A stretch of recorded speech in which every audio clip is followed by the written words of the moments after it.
We are live. Okay, so this is episode 1 of Pious Reflections. If you care about religion and culture, we are currently only live streaming on YouTube at the moment. We will expand to other networks or whatever you want to call it.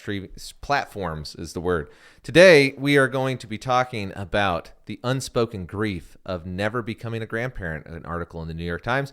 And we are going to be talking about Calvin Robinson, an article that he wrote from 2023 on ecumenism and Protestants and Catholics that I think actually is very relevant to today, and that definitely should be true because I started reading it and I thought it was posted recently, and then I realized it was from 2023. But either way, we're going to be talking about that, so I hope that you enjoy this episode 1 of Pious Reflections.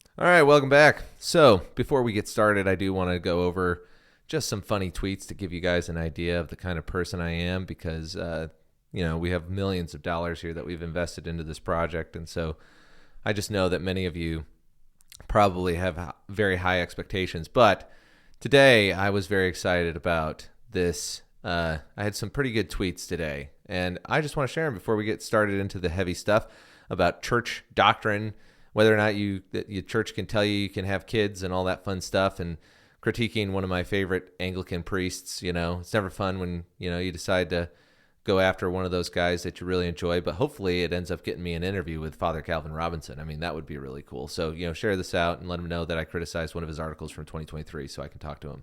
But today I had some tweets, and for those that don't know, I'm going to zoom in on this a little bit if I can. Let's see here. So there is a debate going on around on Twitter right now about the C.S. Lewis scholar, which which just is kind of funny to me anyway, because when you think about C.S. Lewis, you think about Narnia, but I guess you could definitely have like a C.S. Lewis scholar. I mean, he was influential and all that kind of stuff, but anyway, but there was a girl, not Bethel here. She's a friend of mine, actually. But there was a debate going on somewhere, and this girl who claims to be a C.S. Lewis scholar, again, not Bethel, but who actually is, scholarly in what she does.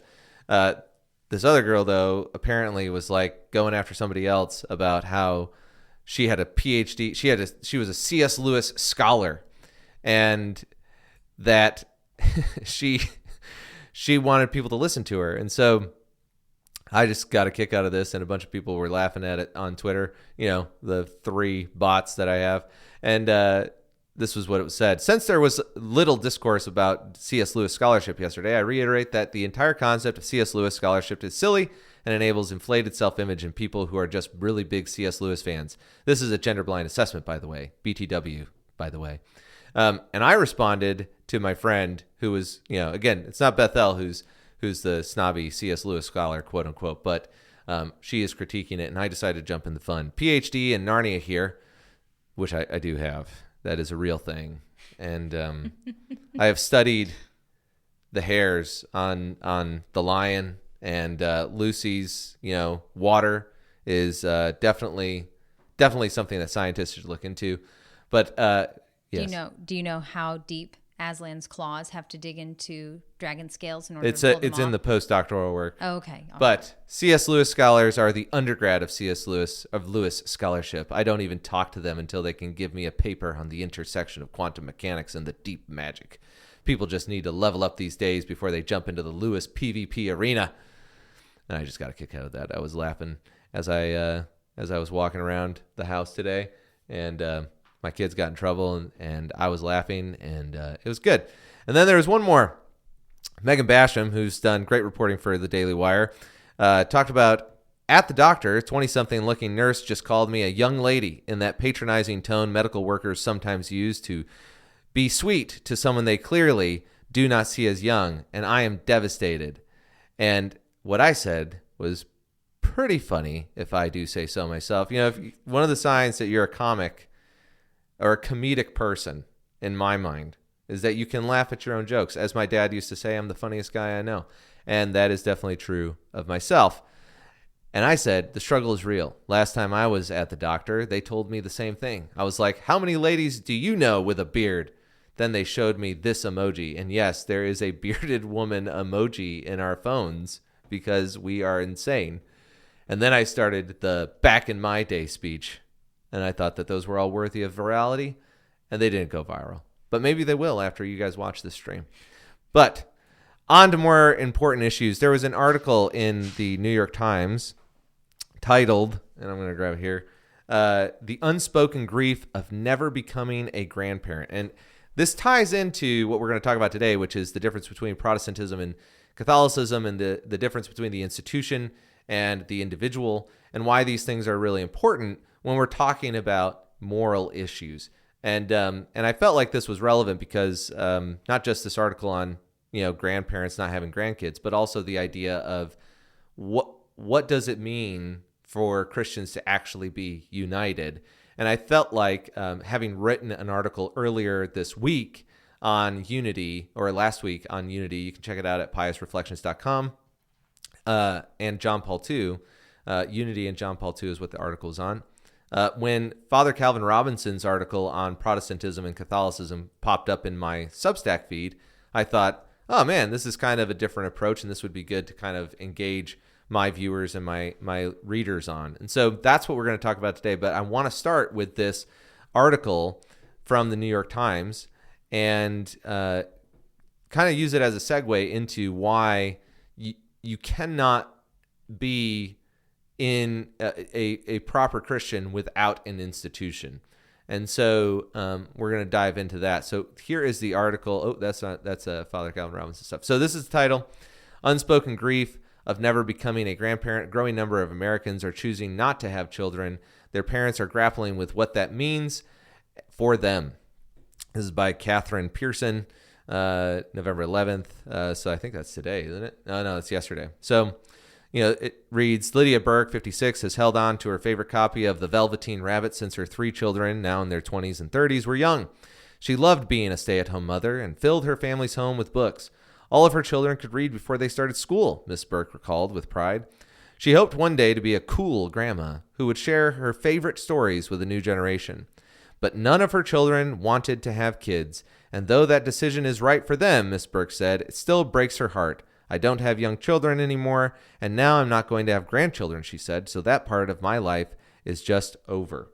And before we dive into that, little bit of a reality check here. I mean, this is really an actual problem in the world. Our kids and my wife were at Meijer once, and so Lindsay, you can jump in here. That's the voice on the back of the stream. She doesn't like to be on the camera, and I don't like to let her out in public. But this one time do you want me to tell you the story of what happened? Well, no, I can start it, and then you can jump in if you want.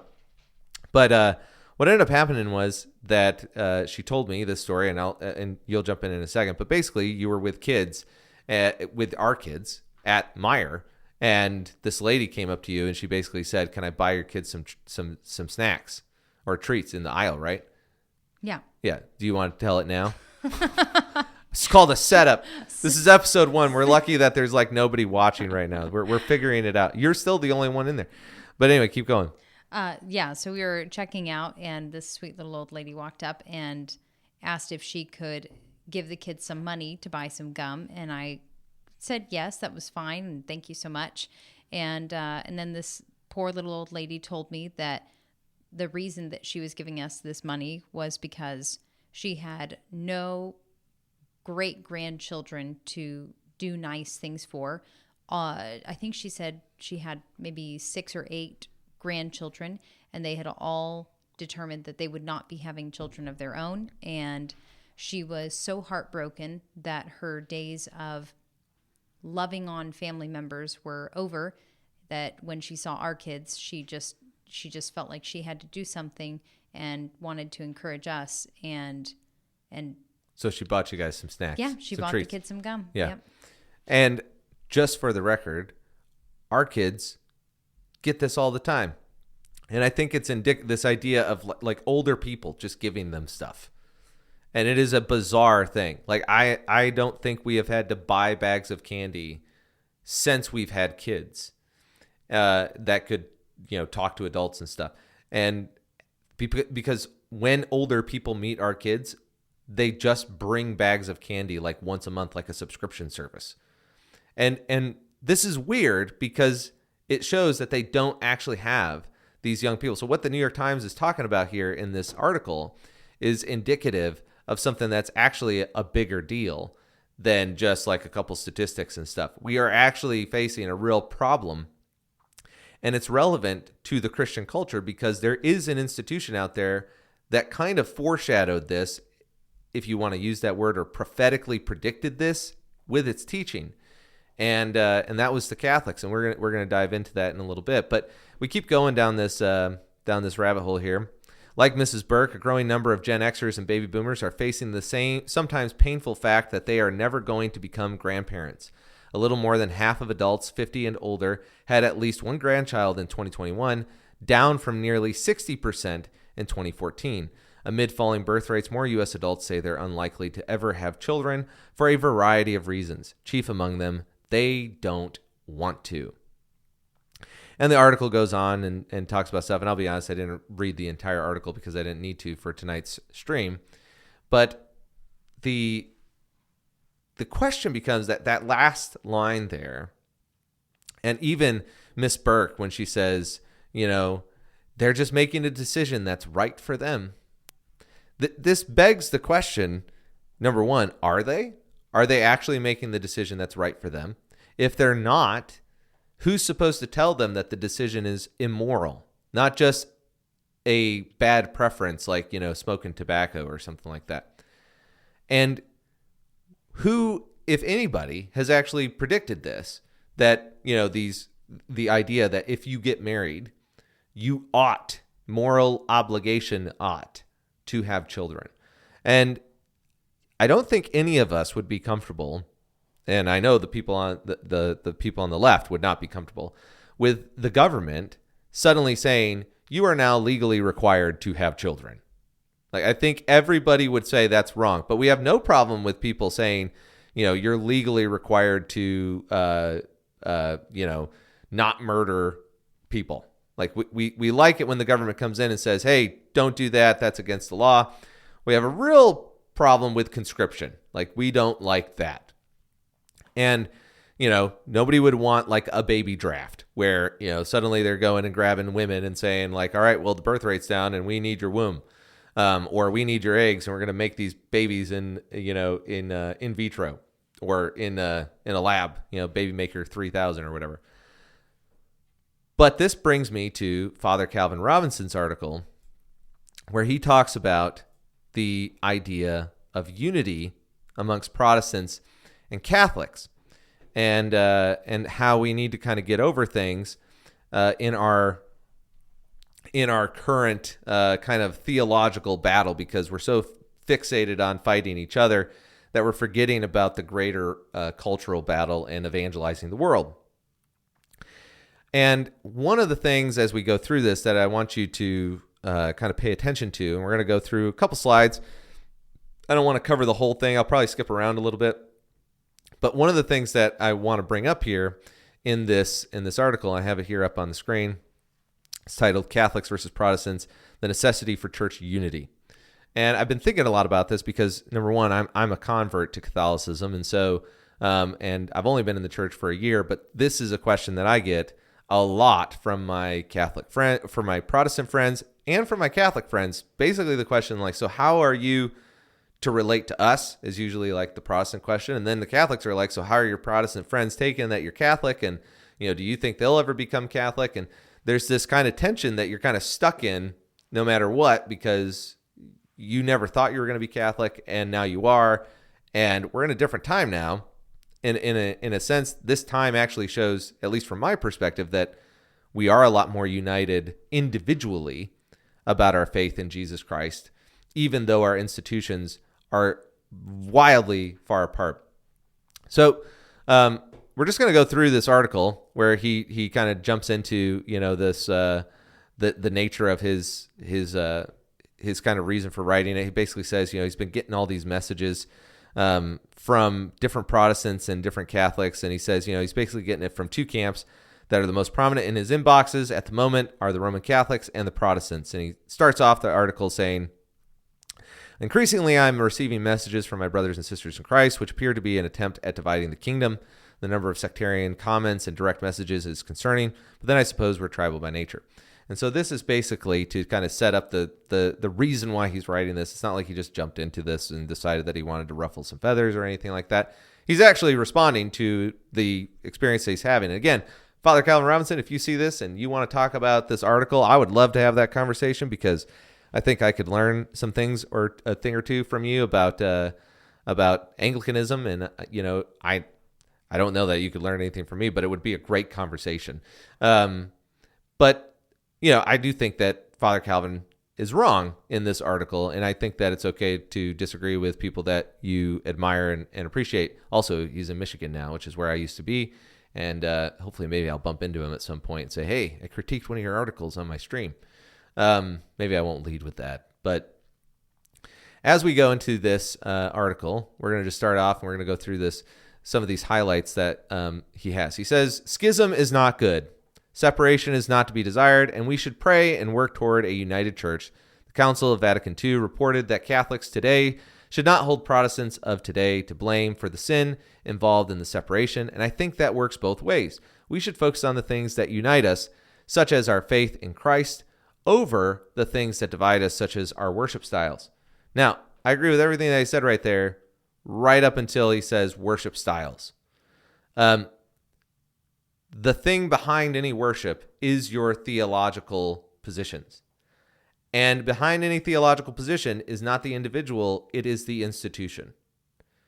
And so, while I agree that he is right about the unity that we should be concerned with, the way that we get there can't be merely this nominal Christianity where everybody who says, I believe, Lord, Lord, is now a Christian or somebody we can unite with, which I don't think he would agree with, but it certainly seems like that's what he's implying throughout this article, is that there's this emphasis on individuals can unite with each other, because ultimately, and it's ironic that he would actually criticize the synod on synodality, because that seems to be what that whole thing, at least from the outside looking, was about, was that, well, we need these individuals to come together and kind of tell us what's going on the ground so that the church knows what's going on. And Calvin Robinson seems to be kind of approaching this from the same approach here, that we need these individuals, like the individuals are the body of Christ, not any one institution. And I want to just emphasize this as we go through this article. As we're going through, understand that there is a difference between the institution and the individual. And that has to be paramount, that there is no such thing as a Christian by himself. He is a part of some religious community. And the people who think that they can just be Christian because it's just them and Jesus will never be able to fully imitate Christ, because they're not submitting to anybody but themselves. So in order for us to imitate Christ and to be fully aligned with Christ, we have to have institutions that we are submitting to.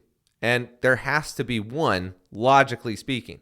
Now, again, I haven't said that I think that's the Catholic Church, but it just follows that if Church A says that Church B is false on a doctrine, well, then we should investigate Church A and see if Church A actually is true across the board. And otherwise, none of these institutions are actually the church that Christ founded, and therefore we can't even find the church. It's just inside of us, but we know that can't be the case because we don't agree at all with what's inside our neighbor as far as doctrine versus what's inside of me as far as doctrine, meaning our beliefs. And so just keep that in mind. Like, individuals don't get to determine the worship style of a said thing. So moving on, as we keep going, he says, it is also worth mentioning, I will not even entertain the tired revisionist argument that the church split entirely because King Henry VIII wanted to remarry. That dismisses the call for reformation from the continent, ignores the Catholicity of Henry VIII, and forgets we are still a Catholic nation until Elizabeth I was excommunicated by Pope Pious V. And then he keeps going, and the Catholic Church submit to a king or a foreign pope. They didn't instantly become Anglicans in the sense that we use that word today. And I think this is very helpful. This is why I do think people should read this article, because I think it's going to help educate people on the complexity of what it means to be Protestant today versus what it means to be in the Reformation. I bet you a lot of Protestants don't know that, the Catholic Church doesn't look at you like Martin Luther. Like you didn't start the schism. You inherited a schism. You didn't, propagate the heresies. You inherited heresies that you think are true, and the church recognizes that. And so they don't hold you to the same standard as they would, say, somebody who goes in and divides the church and rejects everything that they teach, which I was surprised to find out about. So when it comes to these positions, and I'm going to pull up that slide real quick one more time so I can see it. Oh yeah, that was what I was going to say.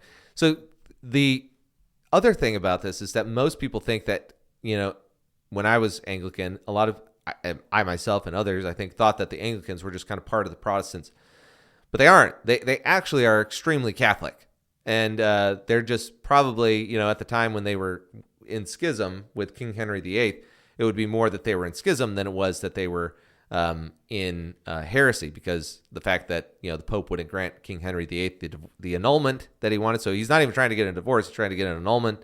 So there's a level at which they're not arguing over, sola scriptura, for example. They're arguing over the authority and doing what King Henry wants. Now, you can take or leave whatever Father Calvin Robinson says there. I'm not an Anglican scholar, so I'm not going to try and pretend that I know exactly what happened with King Henry VIII, but there is a movie that everybody recommends called The Man for All Seasons, and maybe that's pretty accurate. But I bet you Father Calvin probably doesn't agree.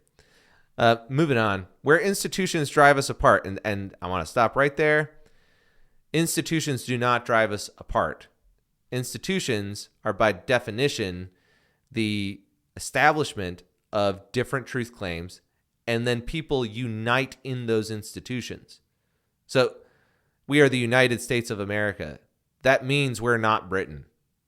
So the same thing is true of our religious institutions. A Baptist is just not a Catholic, but that doesn't mean that the Baptist is, by virtue of identifying as a Baptist, is suddenly, fomenting this division across all of Christendom, and that's why he's a Baptist. He's a Baptist because he thinks it's true, or he's an Anglican because he thinks it's true, or he's a Catholic because he thinks it's true.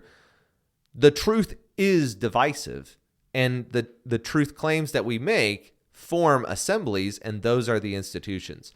And so you're never going to get away from hierarchy. He says, Christ brings us together. That is true, and we'll talk more about the Eucharist in a minute. Roman Catholics who claim to be the only ones to be saved sound more like Calvinists they purport to oppose. This is totally true, by the way. You will definitely see when you become Catholic that the people who are converts from the Reformed tradition tend to bring in some of that heavy predestination stuff and even some of that Reformed epistemology into the church. And then the people who weren't part of that tradition tend to kind of gravitate towards a more predestination light. Are you trying to get my attention there? No, you're good. Okay. He goes on. There is charity in the common statement, come home. For those that don't know, that's what Roman Catholics say to Protestants, come home to Rome, because we as Catholics do view Protestants as Christians as long as they're baptized. That is for sure. But there is also an incredible lack of humility in the assumption that they all have the answers and have no need for reformation. The Holy Spirit does indeed work through the church, but the church is also an attractive target for the devil. We must not forget that. No institution made up of sinners can ever be perfect. Correct. The problem with this is, what about Calvin Robinson and his view that needs to be reformed? And reformed towards what? Because this is ultimately a self-defeating statement. He is presenting himself as if he, the individual, actually has the bird's eye view of all of these institutions who have way more history than he does in years on earth. And he is going to now stand as the arbiter of what all of these churches should do, which is ironic because he doesn't agree with papal infallibility. So he's implying his own infallible nature here. Now, I guarantee you, if he came on the podcast, he would probably say, no, that's not what I mean. I'm not really believing that. And again, I'm not meaning to pick on Calvin Robinson. He's just one who wrote the article. But I think that a lot of people do think this today. I've had friends say, it's time for us to let the walls come down. It's like, well, no, those walls are there to keep out bad teaching. That is the point. And when we say bad teaching, it's not necessarily that it keeps out bad teachers. Because again, there's a difference between the individual who spouts heresy and stuff and is not disciplined within the church versus a church that says, yeah, abortion is a necessary evil, a la the Methodists. So I agree with the fact, I agree with his intent to try and call people to unity. But that unity that he is striving for, I think already exists there. The Twitterverse is not the real thing. Like when I get together with my family and stuff, we're still getting together and we're still talking about politics. We're still talking about all these things. And, we definitely do not agree theologically on virtually anything because now I'm Catholic. Now they might agree on some things, but their institutions definitely don't. So the reality is that individuals can unite around something, but it won't be doctrinal. It's going to be around some shared natural law principle. But I'm getting ahead of myself. And again, as we continue to look at this in the light of the fact that we have these young people who are not having kids, you have to have a religious institution that can say, this is what God wants you to do with your body and your life. Because a religious institution is not something that you have to submit to. It's something you choose to submit to. And so just like Christ says, well, come and follow me, you don't have to follow him. You can go do what you want. There's consequences to that. But what we're seeing is there are now consequences to not following the church's teaching. And like we see in this article of, the unspoken grief of never becoming a grandparent, we're finding out that, yeah, actually the church was right on this point. And they were right on virtually every moral point, actually, that has plagued the United States for the last 50 years. He goes on, then there are the Protestants who seem to think Catholics are not even Christians. And this is also true. But again, this is dropping significantly. So, when he wrote this, I'm not sure that he actually thought, I'm not sure how much he was writing from a place of personal experience versus the actual data. But I still think that this is good because I think a lot of Protestants actually do think this, that Catholics aren't saved, that they're and again, that even that is to imply a Protestant view of salvation, which no one agrees on in the Protestant church.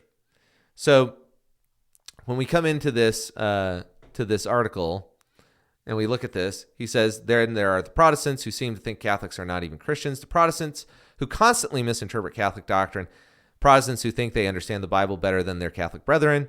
The assumption is that they're the only ones to have ever read and or understood the Bible properly. These are the Protestants to whom church history began 500 years ago rather than 2,000 years ago. The problem here is they spent so much time being anti-Catholic, they are no longer reforming, they are corroding. And again, this comes back to this idea, though, that these institutions do not... The whole assumption is that basically institutions need to get on board with what Calvin Robinson calls Christianity. Which, again, I don't think that he would necessarily want, but that is the implied assumption here, is that he is this kind of, middle way Anglo-Catholic. And if everybody just kind of got on board with what he thinks, then, we would all be okay. Hey, Baptist, I know you like that, that symbolic, liturgy that, there's nothing going on here, but, that shouldn't keep you from, fellowshipping with a Catholic. And most Protestants today, I think, and Catholics would say, yeah, it doesn't. When you get out in the real world and you start talking to these people, I do think that most of them would say, yeah, I don't have a problem with my friend who's a Catholic. He's kind of a nice guy. I mean, at this point, Christians are having to get very comfortable with just LGBT people in their life that they didn't have before. I mean, how many Christians who disagree with LGBT actually listen to Andrew Klavan on a regular basis, whose son, Spencer Klavan, is an open homosexual? So, I mean, obviously we're all having to get along to some degree. But he keeps going. The physical repulsion to any beauty in worship shows the vacuous nature. He's talking about the fact that Protestants tend to not have as beautiful of a liturgy. which is true. The vacuous nature of Puritanism that has seeped into Protestantism over time. Beauty is transcendental. It takes us out of ourselves and redirects our gaze toward God. That is what good art should do, as well as holy music, ritualistic worship, solid liturgy, should help us empty ourselves of our inner desires and facilitate our prayer to be filled with God's will. How can any Christian be against beautiful worship?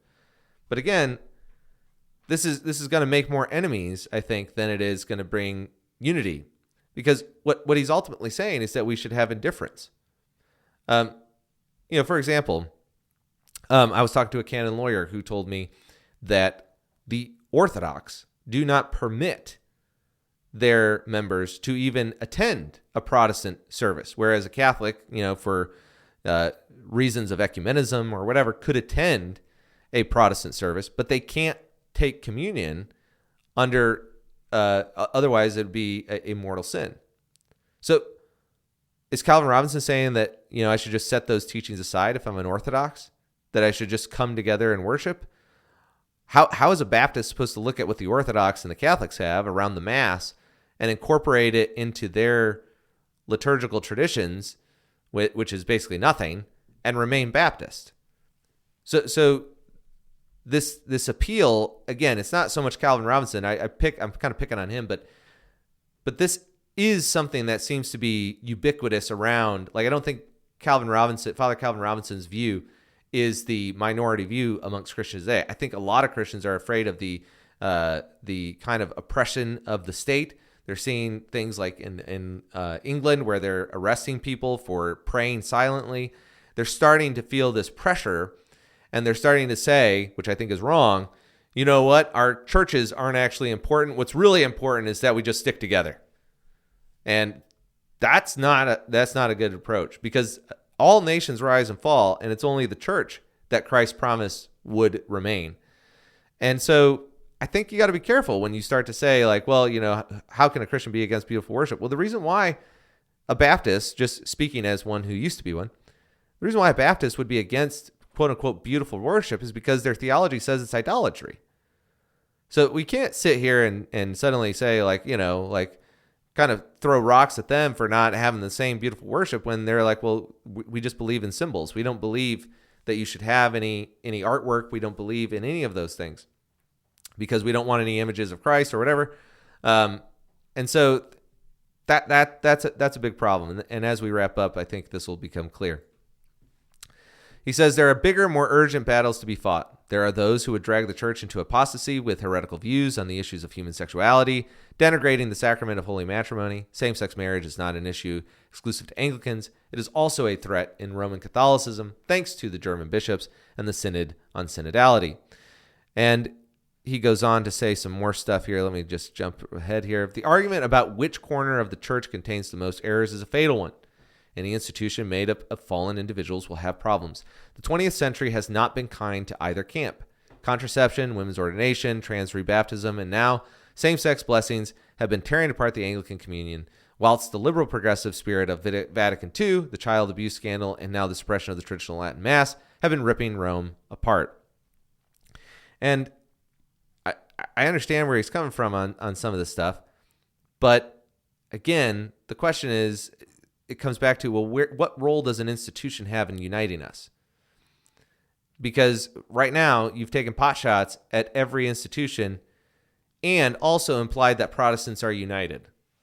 And in this section that we've been talking about right here, the reality is that a lot of these, previous moral failings that he kind of talks about here, the issues of human sexuality, denigrating the sacrament of holy matrimony, I'm assuming he's talking about divorce, same-sex marriage, is not exclusive, all of these different things, like the Protestants do not have a shared moral teaching on any of those issues.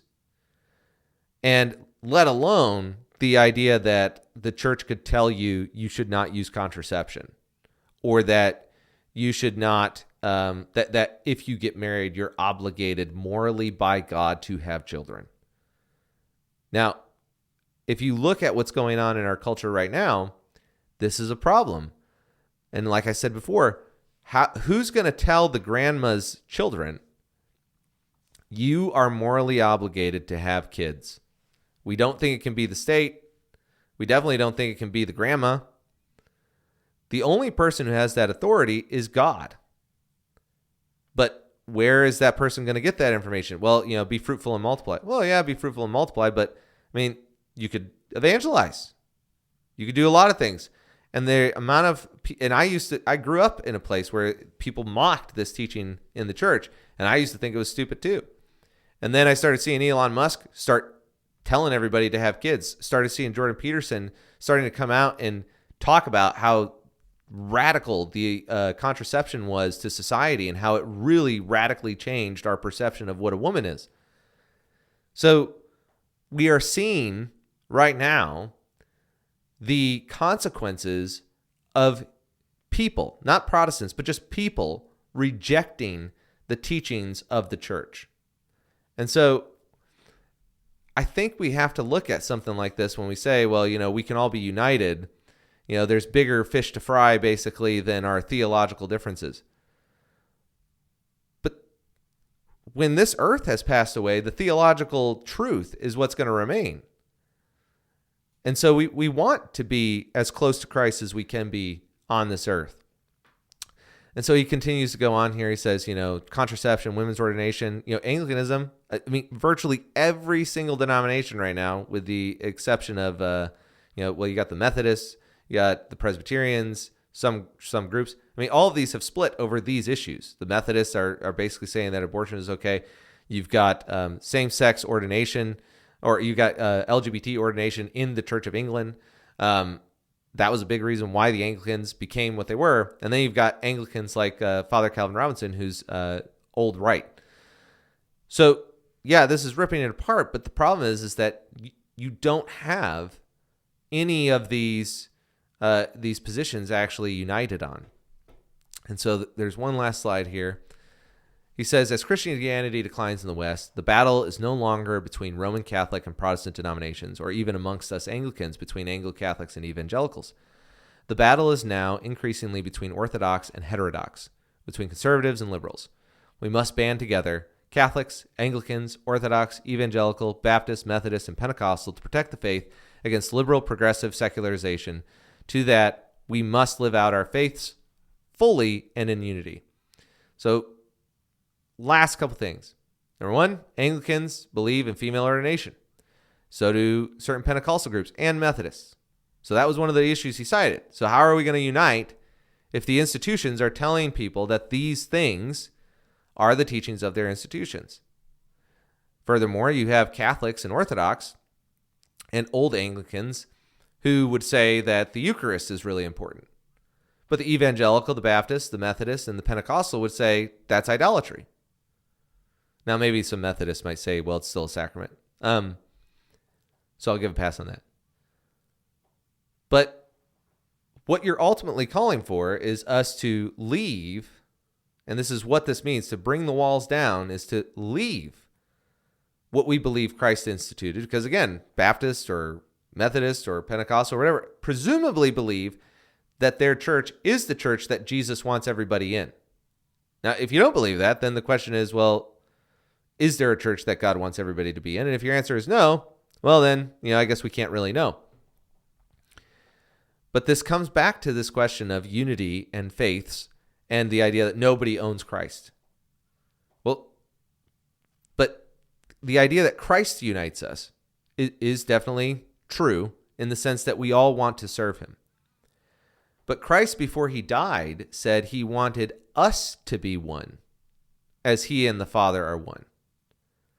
And I have a hard time believing that doctrine doesn't play any role in that, considering the amount of writing that St. Paul and St. Peter wrote on the importance of doctrine and not twisting the scriptures to allow us to do whatever we wanted. And so there's one last thing that I'm going to say on this, and that is on the Eucharist. The Eucharist, Christ's body, blood, soul, and divinity in a consecrated bread and wine, is what the early church believed you should look for when you were looking for the church. We think that the church would just be easy to find, when you're back in, I'll just look it up on Google Maps, or I'll just go down, Jerusalem Highway 101 and I'll look for a church on the nearest exit ramp. But think about the idea that you hear about this man healing. He's dead. He rises from the dead. He goes away. You hear about his followers. And then you also find out that there's these other groups that are kind of like acting like the Christians. And you don't really know which one's which. Well, how are you going to find the one that you're supposed to be at? And Augustine says that the Eucharist is, the unifying thing. That's the sign of unity amongst the Christians. And the Catholic Church teaches that this is the summit of our faith, the source and summit of our faith. We receive nourishment from the Eucharist, and it is what we ultimately are striving for in heaven at the marriage supper of the Lamb. And this is really important because if that's not really Christ on the altar, then Father Calvin is correct that it doesn't really matter what denomination we're in. But if it actually is Christ on the altar, then you should want to be there. You should want to find out if it really is Christ on the altar. Because if that's really Christ, then that means that you can be united to him in a way that is not even possible in any of the other denominations. Because they literally teach that it's false. But they could be wrong, as Father Calvin Robinson points out when he's criticizing Catholics who think they're right. And as we criticize him for thinking that he's right. And so we can go around this all the time. But unless there's an institution that says, yeah, this is what's the normative way for Christianity, then there is no normative way and we can't criticize each other. We can't actually have something like orthodoxy and heterodoxy because everybody is just a priest unto himself. So in closing, Thomas Aquinas said that it's not the body that contains the soul. It is the soul that contains the body. Meaning the soul is the delimiter. It is what sets the boundaries of what is the body. It is the form of the body. And it is the acting principle, the principle of movement by which the soul animates the body. It is the animating principle. And I thought about this because you can take a lot of what Thomas Aquinas says about human beings and the soul and the anthropology, and you can apply it to the church. Christ's soul is the limiting principle of the church. The body, blood, soul, and divinity is the acting principle of the church. It is not the body of Christ that contains the Eucharist. It's the Eucharist that contains the church. It is the limiting principle of where the church starts and where it ends. And so what do we do about these Protestants that are baptized and stuff? Well, what about them? Well, they're outside of the church walls. They are in the courtyard, so to speak. But God is still calling them to the summit of their faith. And when this nation has fallen and another nation takes its place and the world looks different, the church will still remain. If it doesn't, then Christianity was false. So at the end of the day, well, I love Father Calvin Robinson. I think he's great. He's great on so many issues. We agree on so much as far as the culture. This particular issue around Catholics versus Protestants is one that I think is, in ecumenism, is really something we need to get right. We have to understand that, if you're a Baptist, you need to be the best Baptist you can be, because I think that's going to lead you to become a Catholic. Or if you're a Pentecostal, you should be the best Pentecostal you can be, because what that means is that you're actually searching for the truth. And that's what ultimately leads somebody, I think, into the Catholic Church, is when they start to realize, well, wait a second, if I'm looking into what my church teaches on this, this, and this, you start to realize, well, why did we have that debate in the first place? Well, it's because the Catholics said that's usually where it comes from. It's not because, some theologian came up with this great idea. It's, well, we're trying to distance ourselves from that Catholic teaching, and so we know that that's false, so we should try and figure out what we're going to replace it with. But that is ultimately what you start to realize, well, I'm going to pull on this thread. I'm going to go back and see where this leads. And that's what leads to unity. Individuals can be united, but institutions can't. Because institutions, by definition, are trying to exclude themselves from the other ones or make themselves set apart from the other institutions. And so, in order for us to continue to have unity. We do, as Father Calvin Robinson says, find those things that are shared. But it can't be at the expense of our faith traditions. We have to recognize that, yeah, part of the way that people find the gospel is by the fact that people are willing to say, no, this is the truth. And that wrestling over the truth is what ultimately brings out this beautiful, bright, and one holy Catholic and apostolic church. So, this is episode 1. We'll be back tomorrow. Don't forget to like and subscribe. Thanks for listening. Have a good night.